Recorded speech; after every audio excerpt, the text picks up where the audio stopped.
Welcome to IAG Talks, a place where we break down barriers, share resources, take you behind the scenes, and offer empowerment for people with disabilities and the community that supports them. Hi, everyone. Thank you for joining us today. I have the honor and privilege to speaking with Mr. Norman Brown. He is the Regional Director of Suburban Cook, which encompasses both the adult SILA, which is Community Integrated Living Arrangements, as well as the youth DCFS program known as Transitional Living. So, Mr. Brown, can you just tell us a little bit about what the Transitional Living Program is like? Yes, the Transitional Living Program is for DCFS youth in care who are age 17 and a half to 20. They present a wide range of intellectual functioning. IAG kind of rents homes and apartments in the community, and we put staffing them according to the occupants' need for supervision. Some youth need 24-hour supervision, and some youth need 16 hours. So it's an individualized program that's been around for quite a while. And so DCFS will reach out to you because they know, so the program starts at 17 and a half. Yes. When are the young adults that are coming to you, are they coming from homes? Are they coming from a hospital setting? Are they coming from off the street? Oh, that's a good question because they come from everywhere. Some of our youth come from hospitals where they are in hospitals and they've been there beyond medical necessity to a psychiatric hospital. Some come from a group home. Some come from residential placements. So they come from a variety of places. And what IAG is known for is taking youth who have different behavioral needs, who have their behavioral needs may be more than what the other programs similar to IAG would accept. So that's when we're doing the interviews and reviewing the referrals. That's kind of what we do is look for clients who present behaviorally as needing more support and who might have been turned down from other TLP programs in the state. So IAG has a reputation of taking youth who are difficult, who are more difficult than what regular youth would be. Oh, Go ahead. I'm sorry. well, I didn't want to say regular. IAG Oh, IAG has a reputation for taking youth who have more behavioral needs than what other youth may have. what are some of those behavioral needs? Like, what are some of the challenges that you see in clients that IAG would take versus people that wouldn't accept them? Okay, so we IAG would accept clients who have an aggressive history, who've had criminal charges in their past, who elope from their placement quite a bit. And IAG, part of what we're proud of is that we bring people into the program and we work to decrease what the behavioral challenge was. We work to decrease it. So if somebody came into us and they were eloping, running away from the program 3 times a week, if we can decrease it to 2 times a week and then maybe to 1 time a week, then we're considering that successes. We're considering that making improvement. And for a lot of our youth, eventually they just will stop running. They realize that they don't have to run. We consider this their home. So why would you run away from your own home? So we get that through to them and they start to turn around. That's amazing. I'm sure you have a lot of youth that come to you with traumatic histories that are in need of a lot of nurturing and supporting. What are Absolutely. some of the ways that you support them in this program, like service-wise? Well, I think a thing that's really important is the consistency. If you tell somebody you're going to do something, you should do it. If you say you're going to be somewhere at a certain time, make sure you're there. Everybody has an emergencies where you can't make it someplace, but you communicate that to them And that's because of their traumatic histories, that's really not something that they've been used to. Their environments were very unpredictable. They couldn't predict whether someone would abuse them or neglect them. They couldn't predict it. It was nothing that they were doing. It was just all on the part of the person who was a caregiver for them. So consistency is really important. Safety, you try to keep the environment safe. We want to keep it to the point where they feel like they can predict what it is that we're going to respond, how we're going to respond to their behavior. Um, and giving them opportunities to try new behaviors. We want them to have as many opportunities as they can to try new behaviors. Their behavior that they come in showing is often a direct result of having experienced that trauma. And they have learned to respond in a certain way because of the trauma experiences that they have. In order for them to change, they need that consistency. They need to know that they're safe, and they need to be able to try new behaviors, to try and try new responses in order to improve their life and improve, their chances of being successful. Yeah.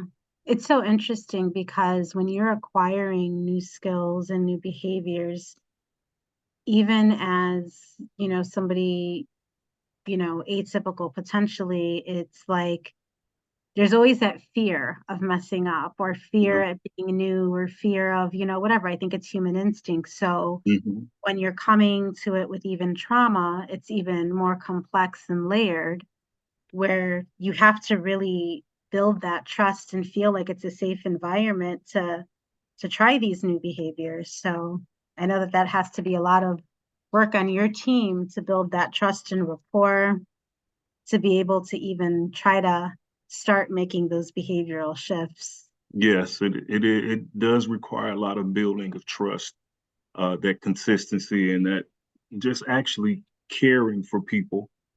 We have our clients are here until they're 21, some a little bit longer and some a little bit less. We transition them out um, to their own apartments. They may go to the adult system, to a SILA program, community integrated living arrangement. They may go. Some of them, sadly, are arrested.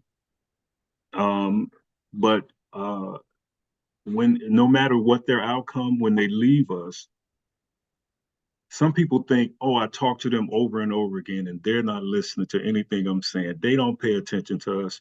But I have clients who called me back after 10 or 15 years, and they will tell me, Mr. Brown, I remember on a Saturday, and the sun was really bright outside, and you said to me, A, B, C, D. And I didn't want to hear what you were saying then. I just didn't want to believe it. But now I know that you were trying to help us, and that what you were telling us was really something to guide us in our life, and I really appreciate it. We have. I think that's one of the best parts of this job, is to know that you do have an impact on the clients, and some of them have had really horrific traumatic experiences, but we can really have an impact on them in terms of showing them that people are good, people do care about you, and want you to care about yourself, and that people will keep working with you despite a lot of the behavior that you may show. So that's really a positive thing for this uh, for this environment. Yeah, I mean, when it comes to behavior, any kind of behavior modification or parenting or love, any kind of relationships, consistency definitely is key, and integrity. Like Hmm. you said, if you say you're going to do something, follow through. If you say you're going to be there, follow through. And Yeah. not having that, I think, and then somebody coming in and offering that, even though it's wonderful, is still a transition to being able to not be scared that it's going to be taken away at any point, Right. or that it's like a one-time deal. So I think that the challenges with building that trust, are kudos to your team, because I know that has to be very challenging. Thank you. Yeah. I'm going to pause for 1 second because I don't know if you can hear my dog, but I did. You can hear her? Yeah. Oh, shoot. Okay. Now, I mean, just right then, right at the end, right after he says, I'm going to pause for a second. Okay. Yeah. Let me just let her out. I let her Okay. out. I fed her, but this is just, she's like a toddler, you know? I know. I apologize. I'm going to just let her out for 1 second. And you better, because then she's going to want to come back in. I know. And she just went out. She hasn't eaten or drinking anything. So I'm like, okay, we're golden, but too good to be true. This is going really great. So thank you so much. Vex, and I know that that's usually what happens is like, you'll start talking. I have like this weird chunk of hair. You'll start saying something and it'll trigger, more questions to So, the next part we're going to get into is what's your favorite thing about DCFS? My next question was, what are some of the challenges you face? But we just kind of talked about that. I just want her to come in because she's going to like. No, I understand. I stand at the door with my dog. Either I go out with them or I stand at the door with him when he's just running out in the snow. I'll stand right there until he comes back. What kind of dog do you have? Silky Terrier. Oh, like a little one? Well, he's like twice as big as a Yorkie, just got really long hair. Okay. Yeah. So like a 20-pound dog, maybe? He's 14 pounds, and the doctor said he was overweight. He didn't like that. He stopped eating for a day. Oh, funny. My girl's hefty. She's a bigger girl. When I got her, she was a rescue. They told me she was no, not a black lab, a lab beagle. Mm-hmm. Then my son pushed Google Lens on her picture, and then it said black mouth cur. And then when we pushed that looked like her. So I think she's a black mouth cur, maybe mixed with a beagle. A black mouth cur? Yeah, it's I've never heard of that. I gotta look that up. Yeah, her body kind of looks like a pit. Like she's a very like stocky, solid girl, but then it looks like she has black eyeliner like Cleopatra and like kind of like lipstick. Okay. She's a really pretty dog, but they say black mouth curs are really mean, but she's like the friendliest dog ever. Uh-huh. Let me see if I can get her in. All right. Come on.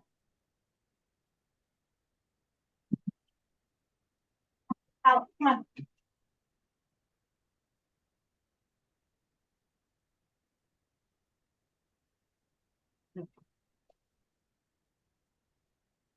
All right, so we are going to start. Okay.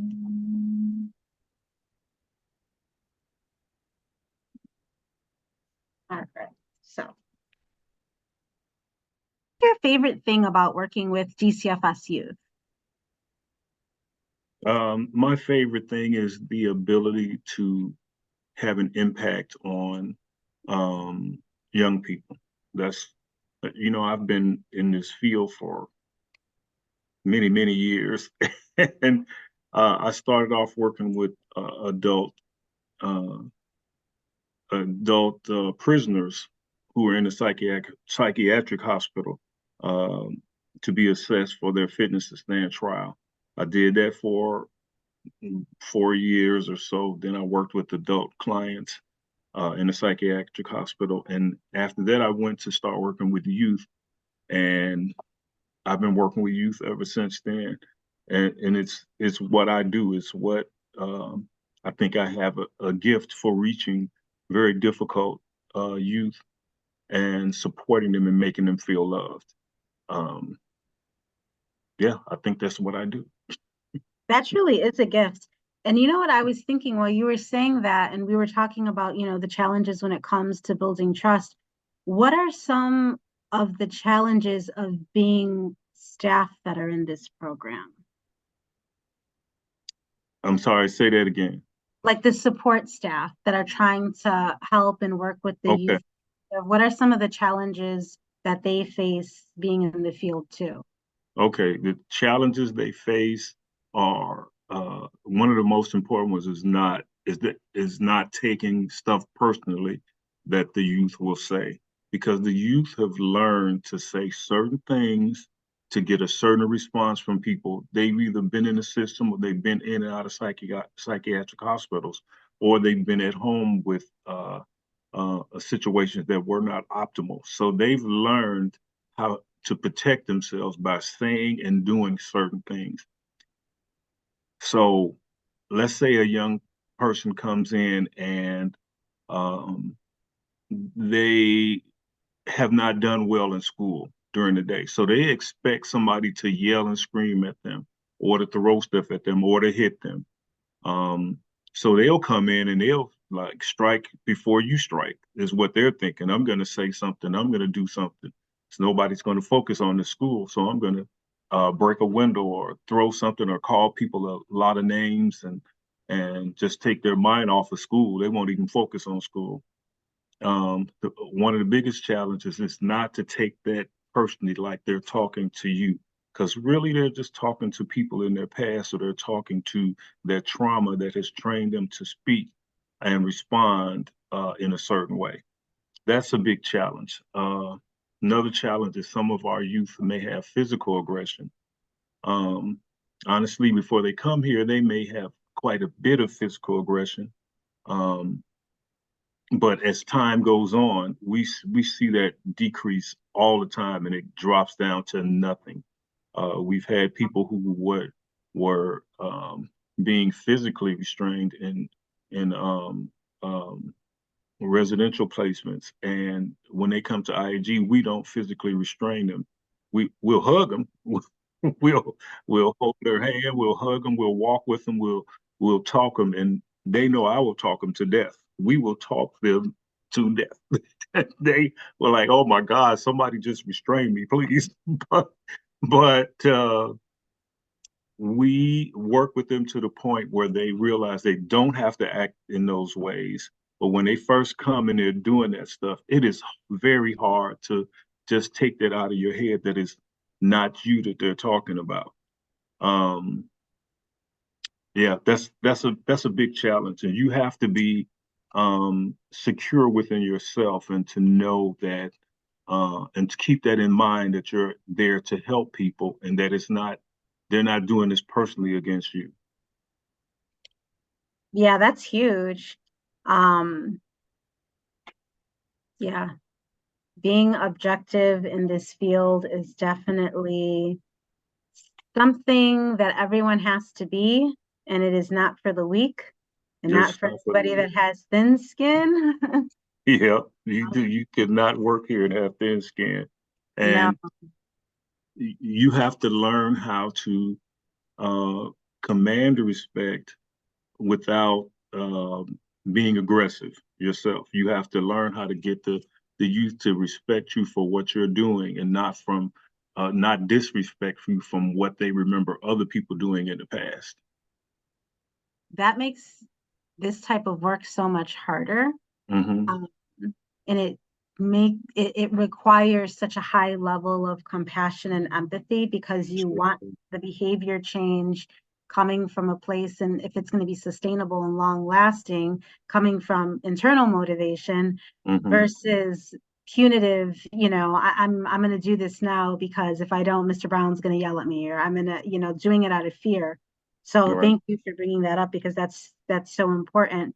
When the young adults come into the program, what are the goals for them? Like, what are the outcomes Um, that you're hoping? Okay, so all the overall goal is for them to successfully transition to adulthood. That's the overall goal. I want, no matter where they come from, I want them to successfully transition to adulthood. One young man came in and he had been in trouble so many times, and I told him, listen, my main goal with you here for this first year is to keep you out of jail because You seem to just go back and forth, and I don't want you in jail. I want you here in this program, in this home, and I want you to stay here. That was the goal for him. Another person who would, he had a habit of cutting his classes at school. That goal right there was the first goal for him was to decrease the number of times he cut the classes. I didn't say stop cutting classes and expect that he would do it. I wanted to see a steady decrease in the number of times he cut those classes. So they come in with that overarching goal to transition, have a good transition to adulthood, and then as we get to know them, we start to develop other goals. Some people want to go to college. We've had people go to college from here. Some people want to go to the armed forces. Some people find out about the Job Corps. They want to do that. Some people just want to work and live their life. Some people want to go back to their family. And so we work with them to help them attain those goals. Um, it's not always easy, but most of the time the goals are attainable. Sometimes when somebody has a goal that may take longer than the time they'll be here with us, we break it up into steps and have them reach those steps and then encourage them as they go through. They also know that when they leave, just because they're 21, we know that at 21, nothing happens magically where you're just, I'm an adult. I'm going to be responsible. I'm going to pay my bills. There will be no more problems. So we follow them. We have a formal aftercare program where up to 6 months we'll give them support. But there are, as I said earlier, there are youth who call us back from years and years ago, and some maintain a steady contact with us for that support that they got here. And we just continue it. We really are continuing. I know the person that's in my head right now, she was here, had to be 16 years ago. And she calls back now for that support from the people who are still here, some people who are here from when she was here before. So, yeah. Wow, that's amazing. What does that transition look like when they're finishing up the program? Okay. So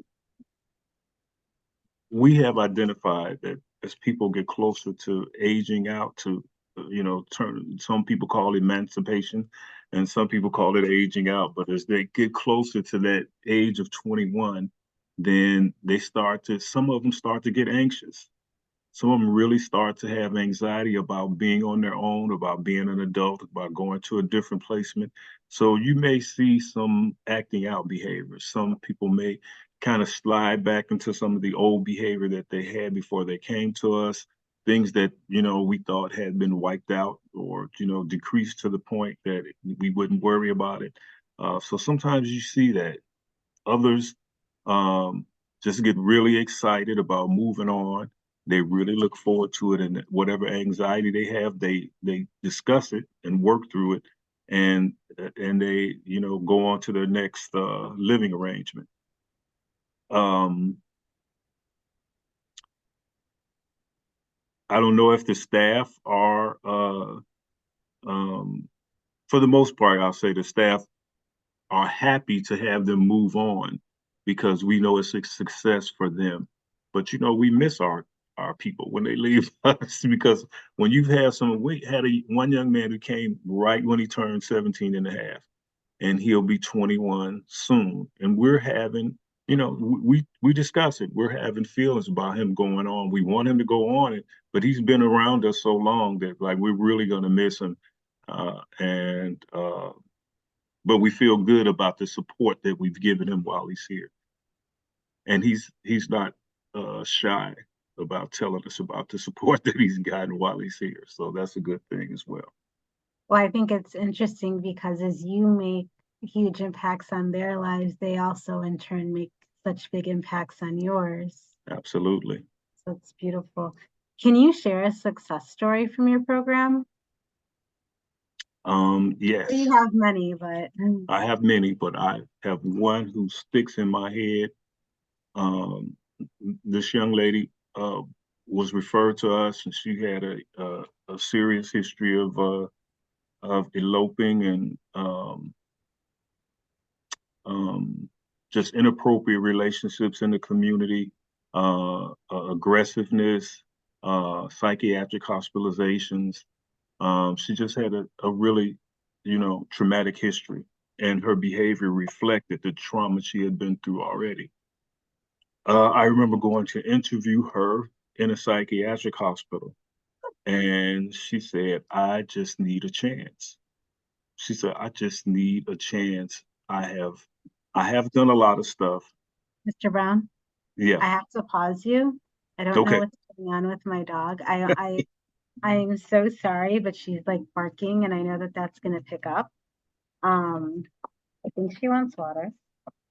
But what I'm going to do is, um, I'm just going to go upstairs, which I Give her probably some should have peanut done. butter. It'll take her an hour to work through that. She doesn't like it. Uh-oh. Yeah, she's a picky dog. So let me just. She's not going to come upstairs and keep talking to you?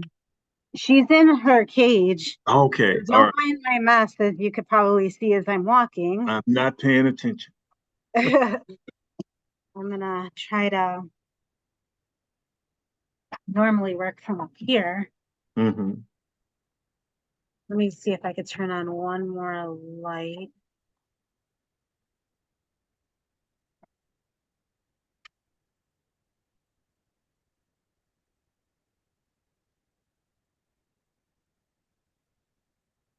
I can position myself here. Doesn't look that much different from downstairs. No, it doesn't. It doesn't. Okay. So I'm gonna just re-ask you that question. I'm sorry because that's rude as hell, and I'm so sorry. I'm like, you're gonna get No into the problem. heart of this, and it's getting good, and she just won't stop. So, um, I apologize. No Um, problem. all right, so here we go. Can you share a success story with us? I'm sure you have many, but whichever comes to mind. Okay, the one that's in my mind right now is a young lady who came to us with a really traumatic history of she was neglected as a young child, and as a result, she developed a lot of behaviors that kept her in the system. Behaviors such as elopement from home, running away from home. She was aggressive in school. She had a lot of inappropriate behaviors in the community, um, and aggressive with her family as well. She was just kind of out of control and just just kind of flailing out there, looking for somebody to help her. And I met her in a psychiatric hospital after she was referred to us. I read her material, and I went to meet her to do an interview. And I met her in a psychiatric hospital like a few days before she had another aggressive incident in the hospital. And as I talked to her, she showed me that she understood why she acted the way she acted. And she also understood that it was not the right thing to do. She made no excuses for her behavior. We talked, and like at the end of the interview, she said, "Mr. Brown, I just need a chance. I need somebody to believe in me and to give me an opportunity to prove myself that I can do better." She said, "Other people have given me chances before, but I wasn't ready for it. But if I could just get this chance, I will prove to you that I'm ready for it and that I can do much better than what I've been doing." So I came back and talked to the staff, and we decided to admit her. We picked her up from the hospital and brought her in and put her into a house with two other young ladies. Staff were there 24 hours a day. She had some difficulties with the other young ladies in the house, m- more so because of their reaction to her than any behavior she was showing towards them. And she was very patient. She said, "I'm trying, I'm doing better. I'm not going to fall into that same trap." like I did before. And eventually, though, somebody got to her and she says, listen, I need to just go ahead and fight you because you're not going to stop. And she went and fought the girl and won the fight. Um, she went and fought the girl, and it's when she stopped, she stopped. I mean, she just stopped. Sometimes when people have a fight, or they get into an argument, it's really hard to get them to stop. She's like, this is a task I had to do for a purpose. And then she stopped. She had no more incidents after that because that incident taught her that she did have control and that she made a conscious choice to fight the young lady and that it might not have been the best decision for her. So she she showed so much maturity and growth that we moved her into her own apartment while she was still here with us, and that we managed her, monitor her, and supported her in her apartment. Um, yeah, we still keep in touch with her now. She has a job. She has some babies. She is on her way to getting married, and she is very calm. She is very successful, and she is somebody that I'm really proud of. That's So amazing. that's one of the. I mean, and coming from someone who had behavior as severe as she was, where by the time they refer them to IAG, like probably 6 or 7 other programs have turned them down because of their behavior. They figure their behavior is too severe for them to deal with. So for her to come from that point to the point where she is a mom, she holds down a job, she's successfully managing her apartment. It's really good to see. It's really encouraging for us, and it lets other people see that we can really have an effect on people, um, on their future. Yeah, and I think that also shows how wide of a definition success has, because success looks different for everybody. Absolutely. And that's such a beautiful story. And I can only imagine being in a position where you need help and you're being told, which is again adding to the trauma, I'm sorry, they don't accept you. I'm sorry, Hmm. you don't You're meet the too bad. requirement. You're too bad for them. Yeah. Yeah, like that, You're not worth us making it and try a try for you. You're not worth us making this effort for you. Yeah. that is so hard that I cannot imagine. So the fact that IAG goes out of their way to not necessarily seek those people with the most challenging behaviors, but are open and welcoming, knowing that we have a history of working with people, and we know that we have the means and the resources and the skill level within our teams to be able to truly make a good impact and help them. So Absolutely. that's so amazing. Um, so my last question for you is, for anybody listening, anyone that's in the community, what are ways that people can offer support? Hmm. Well, when our clients are ready to transition to adulthood, sometimes they need housing, and with them having been in care, or youth in care, they don't have a housing history.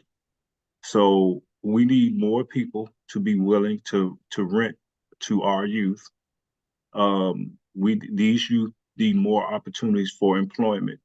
We do pretty good with employment, but some youth, because of their history or because of their trauma responses to things that go on in a workplace, they may be harder to employ.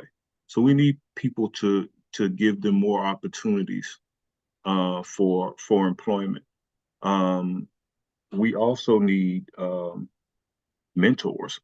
We need somebody who eh, just can be available to listen. Sometimes they'll think that people that work in a program like this, oh, you're getting paid to take care of us. So it makes a difference when somebody who's not being paid, somebody who volunteers to spend their time with people, it makes them feel worthwhile, it makes them feel cared for.